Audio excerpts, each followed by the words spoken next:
নমস্কার, আপনারা দেখছেন সংকেত মিডিয়া, সোজা কথা সহজভাবে। নমস্কার, শুভ সকাল। আজ ঈশ্বর কথা ৪৪তম পর্বে শ্রী শ্রী রামকৃষ্ণ কথামৃত। তব কথামৃতং তপ্ত জীবনং কবিভিরীতং কল্মষাপহং শ্রবণমঙ্গলম শ্রীমদাততং ভুবি গিনন্তি যে ভুরিদা জনা। ওম স্থাপকায় চ ধর্মস্য সর্বধর্মস্বরূপিণে অবতারবরিষ্ঠায় রামকৃষ্ণায় তে নমঃ। শ্রীরামকৃষ্ণের প্রণাম মন্ত্র দিয়ে শুরু করি আজকের কথামৃত। এর আগের দিন খুব সুন্দর একটা অনুধ্যান শ্রীযুক্ত কেশবকে ঠাকুর স্নেহপূর্ণ দৃষ্টিতে দেখছেন। অবতার পুরুষ, আবার ভয়ও করছেন। কেন? সেটা তিনি একটা গানের আকারে বলেছেন। গানের লাইনগুলো বলি। কথা বলতে ডরায়, না বললেও ডরায়, মনে সন্দেহ হয়, পাছে তোমা ধনে হারায়। আমরা জানি যে মন তোর, দিলাম তোরে এই মন্ত্র।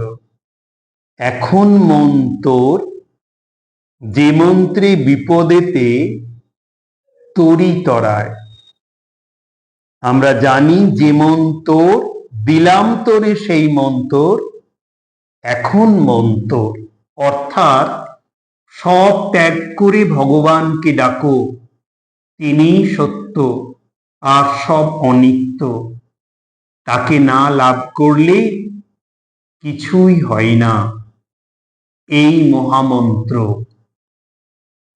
আবার উপবেশন করিয়া ভক্তদের সঙ্গে কথা কইতেছেন। প্রসঙ্গক্রমে বলে রাখা ভালো, সব ত্যাগ করা মানে কর্ম ত্যাগ করা নয়।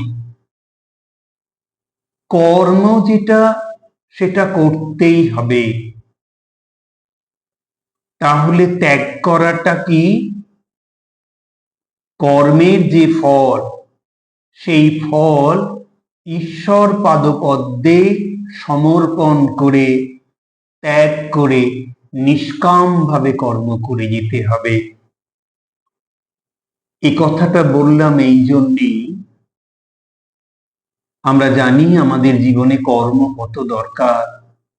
সব ছেড়ে ঈশ্বর দর্শন, এটা যদি কাজ ছেড়ে কোনো জায়গায় গিয়ে হা ঈশ্বর করি, তাহলে মনে হয় অপ্রাসঙ্গিক হবে। এই প্রসঙ্গেই এ কথাটা বললাম। এই মহামন্ত্র।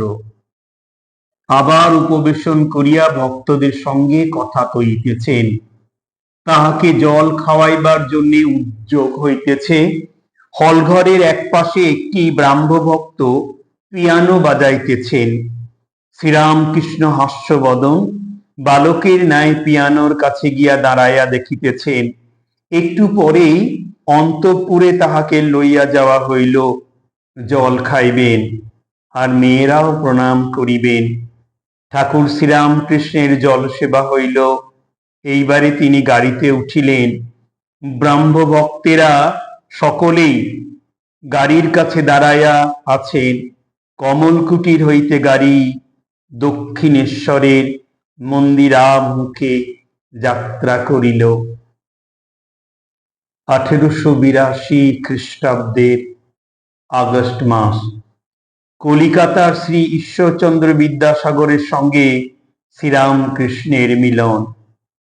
বিদ্যাসাগরের বাটী। আজ শনিবার 5ই আগস্ট, বেলা 4টে বাজিবে। ঠাকুর শ্রীরামকৃষ্ণ কলিকাতা রাজপথ দিয়া ঠিকা গাড়ি করিয়া বাদুর বাগানের দিকে আসিতেছেন। সঙ্গে ভবনা, হাজরা ও মাস্টার। বিদ্যাসাগরের বাড়ি যাইবেন। ঠাকুরের জন্মভূমি হুগলি জেলার অন্তপাতি কামারপুকুর গ্রাম। এই গ্রামটি বিদ্যাসাগরের জন্মভূমি বীরসিংহ নামক গ্রামের নিকটবর্তী। ঠাকুর শ্রীরামকৃষ্ণ বাল্যকাল হইতে বিদ্যাসাগরের দয়ার কথা শুনিয়া আসিতেছেন। দক্ষিণেশ্বরে কালীবাড়িতে থাকিতে থাকিতে তাহার পাণ্ডিত্য ও দয়ার কথা প্রায় শুনিয়া থাকেন। মাস্টার বিদ্যাসাগরের স্কুলে অধ্যাপনা করেন শুনিয়া তাহাকে বলিয়াছিলেন, আমাকে বিদ্যাসাগরের কাছে কি লইয়া যাইবে? আমার দেখবার বড় সাধ। মাস্টার বিদ্যাসাগরকে সেই কথা বলিলেন। বিদ্যাসাগর মশাই আনন্দিত হইয়া তাহাকে একদিন শনিবারে 4টের সময় সঙ্গে করিয়া আনিতে বলিলেন। একবার মাত্র জিজ্ঞাসা করিলেন, কিরকম পরমহংস? তিনি কি গেরুয়া কাপড় পরে থাকেন? মাস্টার বলিয়াছিলেন, আজ্ঞে না, তিনি এক অদ্ভুত পুরুষ। লাল পেরে কাপড় পরেন, জামা পরেন, বার্নিশ করা চটি জুতা পরেন। রাসমণির কালীবাড়িতে একটি ঘরের ভিতরে বাস করেন। সেই ঘরে তক্তপোষ পাতা আছে, তাহার উপরে বিছানা, মশারি আছে। সেই বিছানায় শয়ন করেন। কোনো বাহ্যিক চিহ্ন নেই। তবে ঈশ্বর বই আর কিছু জানেন না।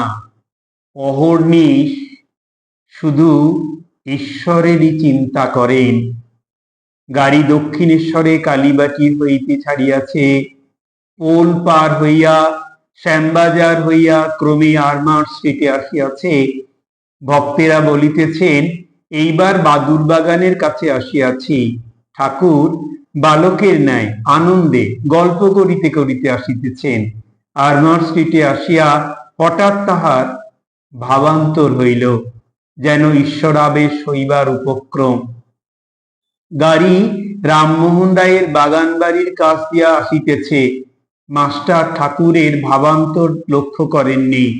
তাড়াতাড়ি বলিতেছেন, এইটি রামমোহন রায়ের বাড়ি। ঠাকুর বিরক্ত হইলেন, বলিলেন, এখন ওসব কথা ভালো লাগছে না। ঠাকুর ভাবাবিষ্ট হইতেছেন। বিদ্যাসাগরের বাটির সম্মুখে গাড়ি দাঁড়াইল। গৃহটি দ্বিতল, ইংরেজ পছন্দ। জায়গার মাঝখানে বাটি ও জায়গায় চতুর্দিকে প্রাচীর। বাড়ির পশ্চিম ধারে সদর দরজা ও ফটক, ফটকটির দ্বারে দক্ষিণ দিকে। পশ্চিমের প্রাচীর ও দ্বিতল গৃহের মধ্যবর্তী স্থানে মাঝে মাঝে পুষ্পবৃক্ষ। পশ্চিম দিকের নিচের ঘর হইয়া সিঁড়ি দিয়া উপরে উঠিতে হয়। উপরে বিদ্যাসাগর থাকেন। সিঁড়ি দিয়া উঠিয়ায় উত্তরের একটি কামরা, তাহার পূর্ব দিকে হলঘর। হলের দক্ষিণ পূর্ব ঘরে বিদ্যাসাগর শয়ন করেন। ঠিক দক্ষিণে আরেকটি কামরা আছে।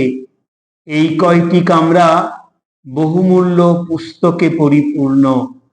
দেয়ালের কাছে সারি সারি অনেকগুলি পুস্তকার আধারে অতি সুন্দরভাবে বাঁধানো বইগুলি সাজানো আছে। হলঘরে পূর্ব সীমান্তে টেবিল ও চেয়ার আছে।